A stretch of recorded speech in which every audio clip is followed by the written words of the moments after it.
Buenas noches, hermanos, el Señor les bendiga. Amén. Mañana tenemos nuestra vigilia, recuérdese, 8 de la noche, para buscar al Señor, para orar, para clamar, para pedir por nuestros hermanos también. Amén, gloria a Dios. Oremos. Gracias, Padre, gracias por tu amor, gracias por cada uno de los miembros de esta familia, Señor, que tú has traído para que estudiemos juntos tu bendita palabra. Señor, lo que queremos es ser fieles a tu palabra.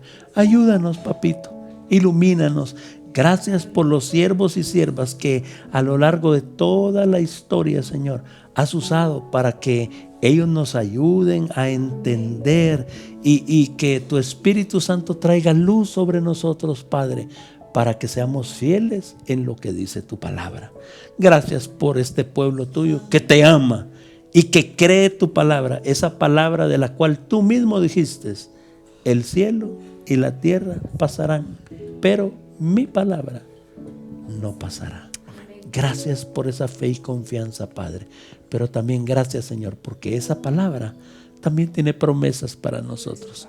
Y esas promesas tienen toda la fuerza de la gracia y la misericordia tuya y de tu palabra. Y por eso se van a cumplir, Señor. Gracias en el nombre de Jesús. Amén. Amén. Amén.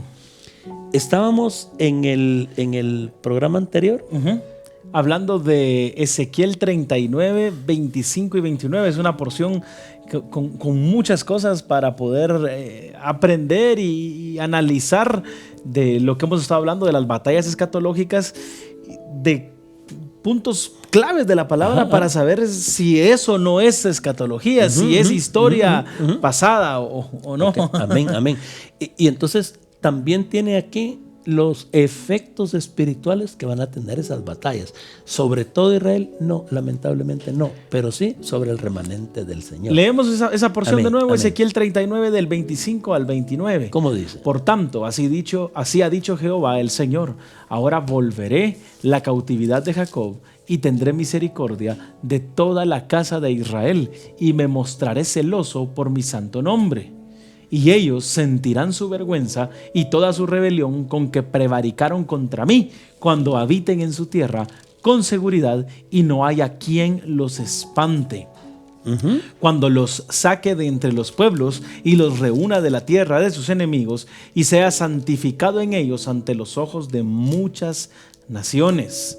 Y sabrán que yo soy Jehová su Dios, cuando después de haberlos llevado al cautiverio entre las naciones, los reúna sobre su tierra sin dejar allí a ninguno de ellos. ni esconderé más de ellos mi rostro, porque habré derramado de mi espíritu sobre la casa de Israel, dice Jehová el Señor. Amén, amén.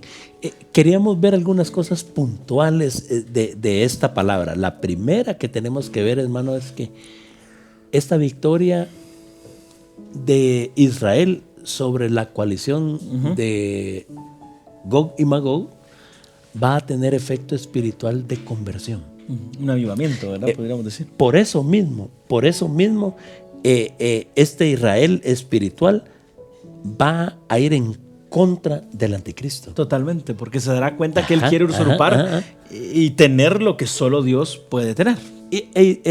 Y en el libro de Daniel encontramos de que ese pacto que firmaron antes se rompe. Entonces, cuando se rompe ese pacto, no se rompe porque se reunieron los líderes, no, se rompe porque el Israel de Dios, el Israel espiritual, se niega a creer eso. A darle adoración, ¿verdad? Perfecto. A adorar al anticristo. ¿Y dónde comienza este avivamiento? En el Salmo 83, después un pasito más adelante, en Ezequiel 38.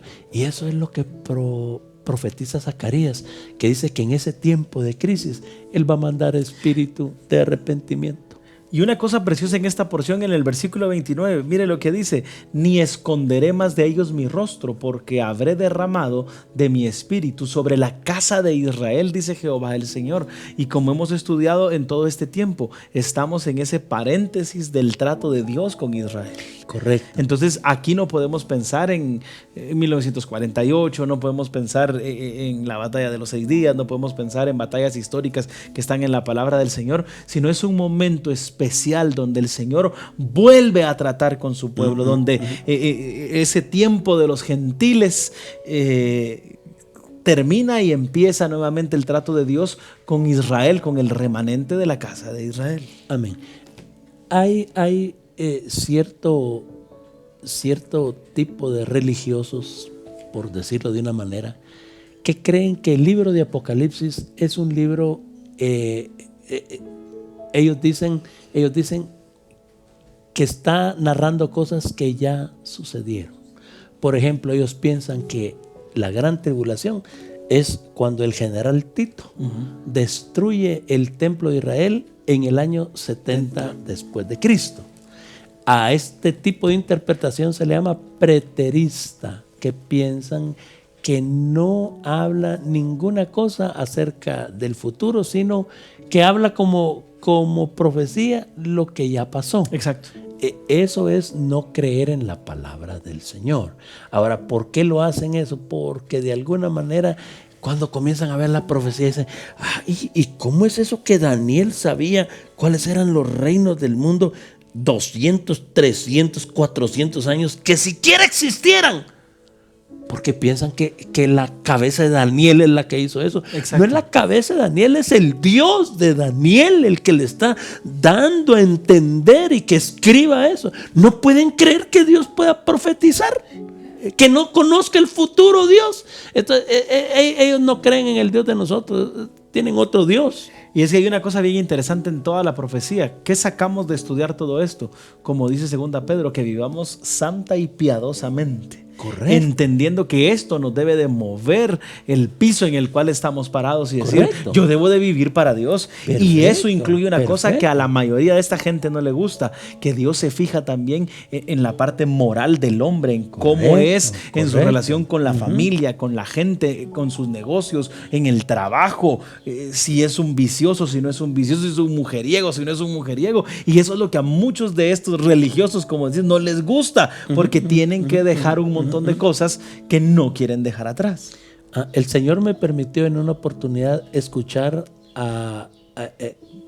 me invitaron a una conferencia donde estaba hablando un ex primer ministro israelí, unos grandes héroes de guerra de ellos.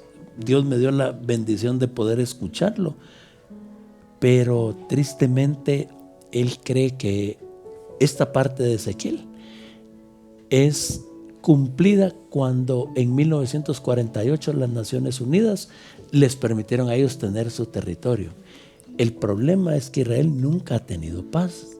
incluso desde que esté en su territorio. Hermano, si ellos el 14 de mayo reciben la notificación de resolución, la resolución de las Naciones Unidas, 14 de mayo, el 15 de mayo comienza su primera guerra ya como nación. O sea, horas vivieron sin guerra hasta el día de hoy. ¿Y cómo me explican que dice aquí que es un pueblo que está en paz, que no tiene cerrojos ni puertas? Es que lo que quiere decir es que están en guerra pero están tranquilos. No, a mí no me diga, no, lo que dice la Biblia es lo que dice la Biblia y punto. Y ellos más que nadie como el pueblo de Dios deberían de conocer cuál es el territorio que tienen y nunca lo han tenido. Correcto. Y están lejísimos de tenerlo. Le digo, es un pellizco de champurral que tienen hoy. Y tal vez no el que queda, no es el pellizco que queda en los dedos, sino las migajitas que se cayeron de la uña. Entonces, hermano, por eso nosotros creemos en la autoridad de la palabra. Y en esa autoridad es que estudiamos lo que vienen de los últimos tiempos. Ahora, hermano, ¿quiénes creen así? Hermano, cantidad de gente. Estamos impresionados en la cantidad de gente, hermano. Grandes líderes de los movimientos cristianos en el mundo están firmes en querer así. Lo que pasa es de que los que no creen tienen mucho dinero y hacen mucho espaviento. Hermano, las patas ponen huevos y no los patrocinan como las gallinas que hacen mucha bulla. Entonces, que hagan mucha bulla no quiere decir que sea cierto. Sí. Amén. En el nombre precioso de Jesús. Ahora, ¿en qué momento de la línea del tiempo sucede esta batalla de Gog y Magog? Es una cosa bien importante también que tenemos que estudiar. Algunos piensan que será al final del milenio, que es cuando termine el reinado milenial terrenal literal de nuestro Señor aquí en la tierra. Pero nosotros la ubicamos cerca de la mitad de la gran tribulación, ahí como por los 3 años y medio aproximadamente. Y eso es bien importante también. Pero es que ya vio que ahí en Apocalipsis 20 se vuelve a mencionar Gog y Magog. Sí. Pero en uno de los programas vamos a, cuando estudiemos la batalla del capítulo 20 de Apocalipsis, hermano, vamos a hacer un estudio bien importante. Y es de por qué nosotros pensamos que la batalla de Gog de Ezequiel 38 no es la de Apocalipsis 20. No, es que yo creo, yo pienso, Dios me reveló, volvemos a decir no, sino viendo la Biblia y cómo la Biblia nos dice que son diferentes batallas. Así amén. Una cosa bien interesante que quisiéramos hablar para que nos ayude también en esto, hermano, estamos hablando de que Israel va a hacer un pacto con el anticristo. Y este pacto tiene que ser un pacto político, o sea, tiene que ser de nación. No es, hermano, el Israel espiritual. No. Este es Israel como una de las naciones del mundo que se va a sentar con el anticristo. Ahora, por supuesto, hay un componente religioso en eso, pero la Biblia nos dice, Daniel 9:27, leamos Daniel 9:27. Daniel capítulo 9, versos 27, y por otra semana confirmará el pacto con muchos. A la mitad de la semana hará cesar el sacrificio y la ofrenda. Después, con la muchedumbre de las abominaciones, vendrá el desolador, hasta que venga la consumación y lo que está determinado se derrame sobre el desolador. Hermano, a nuestro juicio, según la orientación bíblica que tenemos, ese pacto se hace al inicio de la gran tribulación. Amén. Ahora, ¿cuál es la base y la razón por la cual se va a hacer ese pacto? Isaías 28, 15, 18 nos habla de ese pacto y las razones. Mire qué interesante. Isaías 28, 15 al 18. ¿Cómo dice? Por cuanto habéis dicho, pacto tenemos hecho con la muerte e hicimos convenio con el Seol, cuando pase el turbión del azote, no llegará a nosotros, porque hemos puesto nuestro refugio en la mentira y en la falsedad nos esconderemos. Un momentito, dejemos esa palabra ahí. Mire qué interesante. Es Israel que le dice, viene y le dice a alguien, mire usted, ahorita se les viene a ustedes viene cosa dura. Cosa dura, pero yo tengo la respuesta. ¿Y qué va a decir Israel? Gracias a usted. Démosle. Ahí el anticristo no es el cuerno prominente, es el cuerno pequeño. Exacto. Porque él se va a ir desarrollando. Pequeño. Pero aunque es pequeño, es cuerno. Y va a lograr lo que estábamos diciendo, que es su habilidad. Sí, Y no solo es por la habilidad de él, no, sino que también, hermano, es que aquí hay un juicio de Dios. Ya lo vamos a ver. Mire, pues volvamos a leer el 15 y saltamos al 16 después. ¿Cómo dice? Por cuanto habéis dicho, pacto tenemos hecho con la muerte, e hicimos convenio con el Seol, cuando pase el turbión del azote, no llegará a nosotros, porque hemos puesto a nuestro refugio en la mentira y en la falsedad nos esconderemos. Fíjate que el refugio, y ahora el 16, ¿cómo dice? ¿Cómo dice? Verso 16, por tanto, Jehová el Señor dice así, he aquí, yo he puesto en Sión por fundamento una piedra probada, angular, preciosa, de cimiento estable, el que creyere, no se apresure. ¿Sabes qué le está diciendo el Señor ahí? Ya vamos a seguir leyendo. Sí, le está diciendo el Señor, miren pues, ustedes se apresuraron. Sí, se fueron con la finta. Yo ya les tenía la solución. Sí, totalmente. La roca, la piedra que desecharon, que ya estaba probada, que es angular, que es preciosa, pero como no la quisieron, van a tener que hacer pacto con la mentira, con la muerte y el puro infierno. Es que ahí es el asunto. Hermano, pero ¿por qué Israel va a hacer pacto con el anticristo? Porque es juicio. Sí, Es juicio. Volvamos a leer el 15, porque esto es bien importante. El 16, El 15 primero. verso 15, por cuanto habéis dicho, Ajá. pacto tenemos hecho con la muerte, e hicimos convenio con el Seol, cuando pase el turbión del azote, no llegará a nosotros, porque hemos puesto nuestro refugio en la mentira y en la falsedad nos esconderemos. ¿Sabes qué han dicho algunos políticos en la convulsión en la que estaba el mundo, incluso antes de la pandemia? ¿Sabes qué han dicho muchos políticos del mundo? Han dicho, estamos viviendo una falta de liderazgo mundial increíble que nos tiene en crisis. Y ellos han dicho, y urge el mundo de un líder, Sí. venga de Dios o del diablo. Venga de donde venga. Y eso dijeron ellos, nosotros hicimos pacto con el diablo, nosotros sabemos, pero lo que queremos es estar seguros. Ah, vaya, les dice el Señor. Yo les puse piedra preciosa y ustedes la desecharon. Y por eso es que dice la misma palabra, ¿verdad? La piedra que desecharon los edificadores, y Jesús se lo recordó, ¿verdad? La piedra que ustedes desecharon. Y cuando vos desechás a Jesús, Pablo, no te queda otra cosa que meterte con el diablo. Exactamente. Seguimos No hay leyendo. puntos medios. Seguimos leyendo. Verso 16. Por tanto, Jehová el Señor dice así: he aquí que yo he puesto en Sión por fundamento una piedra probada, angular, preciosa, de cimiento estable. El que creyere, no se apresure. Ahora el 17, mira qué dice. Y ajustaré el juicio a cordel, y a nivel la justicia, y granizo barrerá el refugio de la mentira, y aguas arrollarán el escondrijo. ¿Sabes qué está diciendo el Señor? Sí. Yo les di la solución. Yo les puse la piedra angular. Yo les envié a mi hijo. Pero como quisieron la mentira, se los va a llevar el diablo, porque viene juicio. Totalmente. Y viene juicio a cordel, bien medidito, Cabalito. con justicia. Y mira, El 18. ¿cómo dice? Y será anulado vuestro pacto con la muerte, y vuestro convenio con el Seol no será firme.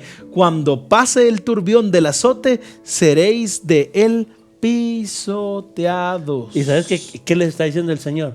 Ustedes, por hacer ese pacto, Sí, van a sufrir. en vez de que los libre, los va los va a devanar.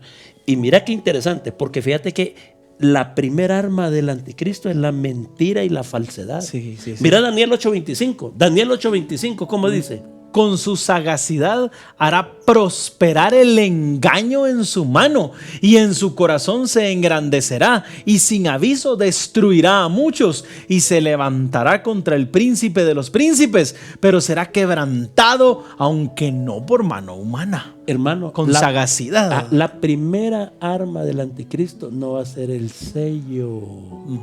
Algunos están pensando solo en el sello. No, tata. La primera arma del anticristo es el engaño, la sagacidad. Y es que cuán fácil es engañar al hombre, ¿verdad? Cuán fácil es que nosotros caigamos en el engaño de Satanás, en el engaño del diablo. Y aquí hay una cosa bien interesante, Pablo. Mira pues, vos sabés que la única manera de ganar el examen de matemática es estudiando. Por supuesto. Pero viene un loco y te dice, fíjate vos que yo tengo una almohada, que si le metes el libro de matemática en la funda y dormís ahí, se te va a pasar. Y no es tanto de burro uno, sino que de no querer estudiar. Le cree a la almohada. Nos gustan las recetas de microondas, ¿verdad? Nos gustan las sopitas de vaso, lo facilito. Porque eso nos deja hacer lo que a mí me da la gana. Y pensando un poquito en nosotros, en la iglesia, cuánto engañador, cuánto sagaz tenemos metido en un púlpito que, como bien decías, por tener poder económico, por tener mucha influencia, por tener muchos seguidores, lo que él dice es verdad. Y ahí vamos nosotros sin analizar a la luz de la palabra si lo que este falso está diciendo es realmente lo que Dios espera que recibamos. Segunda Tesalonicenses capítulo 2, versos 9 y 12. Mire cómo dice. Inicuo, cuyo advenimiento es por obra de Satanás, con gran poder y señales y prodigios mentirosos. ¿Cuál va a ser su primera fuerza? Gran poder y señales y prodigios mentirosos. Y oí, Pablo, qué triste. Poder y señales, poder y señales, poder y señales, poder y señales. Sí, sí. Los judíos malcriados pedían señales, pedían señales, pedían y no señales, pedían señales. Y hoy, hermano, estamos tan malcriados que los poderes y los señales, ahí está. Sí. Ahí está. Eso es todo. Eso es todo. Platicando con un amigo de algo que no tiene nada que ver con esto que estamos estudiando, yo le decía que respeto mucho a un amigo que trata de hacer siempre las cosas como el manual dice. Y yo le digo, lastimosamente hay mucha gente que piensa que como una cosa le funcionó, pues es correcta porque realmente salió y ahí está. No, hay procesos, hay reglas, hay normas, hay cosas que se deben de cumplir y somos simplistas. Si ahí déjelo usted, ahí ya está, no importa. Y no nos ponemos a pensar dentro de la iglesia si eso viene realmente de Dios, si esa es la voluntad de Dios, si el tipo que provoca esos señales y prodigios está viviendo la vida que Dios quiere. Si eso glorifica a Dios y hace cumplir su propósito. Volvamos a leer esa porción. El 9. El 9 y todo lo demás. Inicuo, cuyo advenimiento es por obra de Satanás, con gran poder y señales y prodigios mentirosos, y con todo engaño de iniquidad, para que los que se pierden, por cuanto no recibieron el amor de la verdad para ser salvos, por esto Dios les envía un poder engañoso para que crean la mentira, a fin de que sean condenados todos los que no creyeron a la verdad, sino que se complacieron en la injusticia. ¿Por qué va a hacer Israel un pacto con el anticristo? El juicio de Dios. El juicio de Dios. ¿Por qué? Porque desecharon a la roca. Desecharon al Salvador. ¿Y tú? ¿Ya recibiste al Salvador? Y solo lo recibiste como Salvador, como salvavidas o como Señor de tu vida. Porque cuando uno lo recibe como Salvador en el Espíritu, Él viene a ser el Señor de nuestra vida. Amén. Y ya no vivo yo, más vive Cristo en mí. Amén. Y lo que ahora vivo en la carne, lo vivo en la fe del Hijo de Dios. Así es. Amado hermano, en este tiempo de engaño, vale la pena que pensemos qué fruto ha tenido la fe que hasta hoy hemos profesado. Amén. porque este es el propósito de estudiar escatología, Así como es. vos dijiste en el programa anterior, que dice Pedro, para que vivamos Santa y piadosa. santa y piadosamente.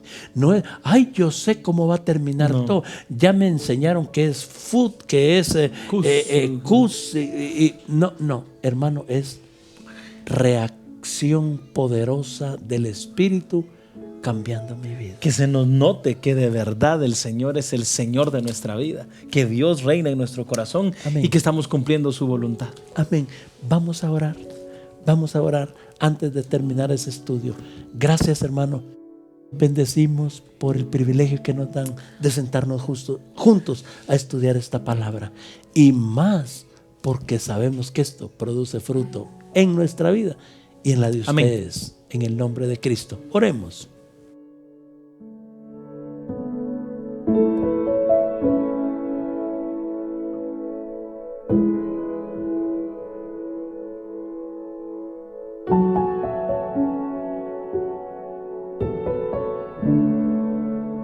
Amén. Gloria a Dios. Amén. Amado Dios, gracias. Oh, sí, Dios Todopoderoso. Gracias por llenarnos de tu palabra santa. Gracias, Oh, Señor gloria a tu nombre, eterno, Padre. Oh, gloria a tu nombre. porque tú eres el Rey de nuestra vida. Porque un día tuvimos un encuentro glorioso con Jesús, Oh, gloria a tu nombre. nuestro amado Oh, Salvador. gloria a tu nombre, Padre. Y Él es digno. Él es digno de adoración y de Gracias, Padre. poder, Señor, nosotros ahora darle toda la gloria Amén. y toda la honra, porque Sí, papito. Él nos perdonó nuestros pecados. Ay, sí, gracias, Padre. Gracias, Jesús. Porque como dice su palabra, Eres mi Padre, mi Salvador. si confesares con tu boca que Jesús es el Señor Gracias. y creyeres en tu corazón que Él Señor, gracias. Él te salvó, Él te perdonó. Gracias, Jesús amado, por venir a morir por Oh, nosotros. sí, papito. Y gracias Dios. porque nosotros, Señor, tu Espíritu Santo nos dice que tú vives en Amén, nosotros. amén. Hay testimonio. Que nosotros queremos vivir, como dice Pedro, una vida apartada para ti, agradable, santa y piadosamente, dice tu palabra. Señor, ayúdanos a todos. Si en este momento usted está también reconociendo que necesita vivir para el Señor, que necesitamos todos estar listos, atentos a ese arrebatamiento que viene para la iglesia. Señor, ayuda a todos mis hermanos, mis hermanas, a todos nuestros jóvenes, nuestros adolescentes, a cada uno que ha oído esta palabra, a tener una vida agradable delante de ti. Y Señor, si te fallamos, si te hemos fallado, si reconocemos que hemos hecho cosas que no te agradan, perdónanos, Señor. Perdónanos, porque qué lindo lo que dice 1 Juan 1:9. Si confesamos nuestros pecados, Él es fiel y justo para perdonarnos y limpiarnos de toda maldad. Padre, anhelamos que tu palabra siempre, Señor, esté llegando al corazón de tus hijos, para que todos estemos, Señor, siendo ese remanente fiel, siendo, Señor, ese grupo de hijos tuyos lavados con la sangre de Cristo, que estamos listos para ser arrebatados. Gracias, Señor. Gracias, Padre, porque estamos confiando siempre en ti. Gracias en el nombre poderoso de Jesús. Amén. Aleluya. Amén. Amén. Gloria a Dios. Gloria a Dios. Dios les bendiga, mis amados hermanos.